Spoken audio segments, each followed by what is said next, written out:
हमारा चुनाव भी है, प्रधानमंत्री जी को तीसरा बार प्रधानमंत्री बनाना है।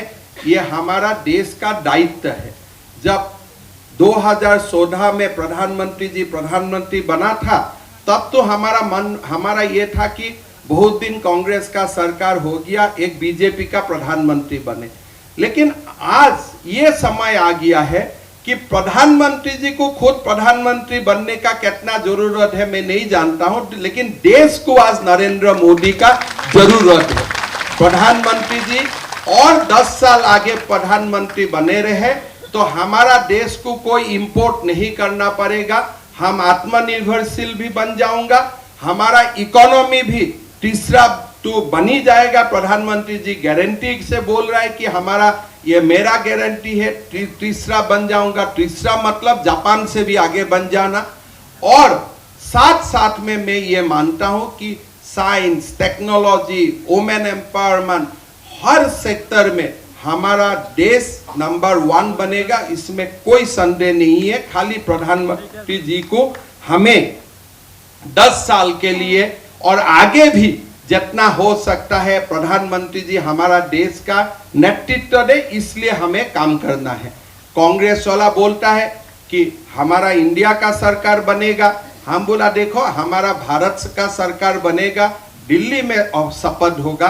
तुम्हारा सरकार बन सकता है कहीं दूसरा देश में या चंद्र में या कोई जगह में, शुक्र में बन सकता है, लेकिन भारत में तो प्रधानमंत्री मोदी जी का ही सरकार बनेगा, उसका टेंशन मत लेना। 2014 का बाद नॉर्थ ईस्ट का खिलाफ, नॉर्थ ईस्ट का बेटा बेटियों का खिलाफ जो एक रेशियल डिस्क्रिमिनेशन का एक इश्यूज था, वो पूरा की पूरा खत्म हो चुका है। मोदी जी खुद 60 टाइम्स नॉर्थ ईस्ट में आया, बीजेपी का मतलब एक पृष्ठभूमि बन गया नॉर्थ ईस्ट की, नॉर्थ ईस्ट को टोटली इंट्रीगेट हो गया। अभी भी मुझको कोई बोलता है मणिपुर में इतना हल्ला हो रहा है, बीजेपी का कितना सीट मिलेगा, हम बोला 25 है, 22-23 यहाँ से मिल जाएगा, कोई प्रॉब्लम नहीं, हमारा टेंशन की बात नहीं है। हमारा 25 लोकसभा सीट है, 22 तो हम देगा ही देगा, ये हमारा एकदम क्लियर बातें है, एक भी सीट कम नहीं होगा।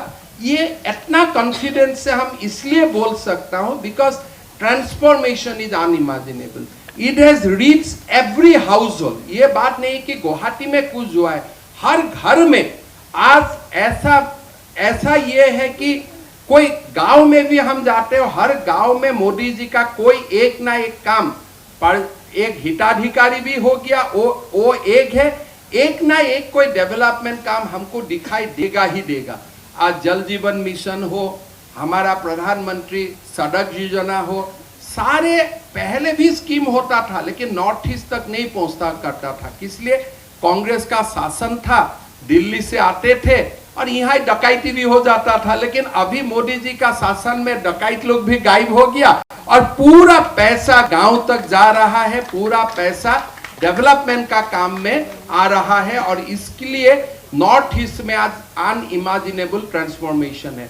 आज से 10 साल पहले अगर कोई बीजेपी कार्यकर्ता का, बीजेपी का एग्जीक्यूटिव होता था, गुजरात का लोग बोल सकता था कि हम 100/100 सीट दूंगा, यूपी बोल सकता था कि हम 100/100 सीट दूंगा, लेकिन कोई इमेजिन भी नहीं करता था कि मैं असम का सीएम में बोलूंगा मेरा 14 सीट है, 11-12 बीजेपी को तो मिलेगा ही मिलेगा। ये बात 10 साल पहले बोलने का संभव नहीं था, लेकिन आज में वो बोलने का मुझको कोई गर्व करके बोलना नहीं है। This become a very natural, ये होना ही है, या मैं हूं मैं ना हूं, बीजेपी को 11-12-14 से सीट मिलेगा ही मिलेगा। अब 2-1 सीट हम नहीं मिलता हूं, इसका कोई अलग कारण है, लेकिन हमारा ये कॉन्फिडेंस क्यों है? Because transformation is massive. ये जो डेवलपमेंट का जो पैराडाइम शिफ्ट हुआ, इतना बड़ा शिफ्ट हुआ कि हम इमेजिन भी नहीं कर सकता हूं। मैं 2001 से असम में मंत्री हूं, मैंने देखा हूं, दोनों साइड मैंने देखा हूं, और इसलिए मैं उसको कंपेयर कर सकता हूं। जैसे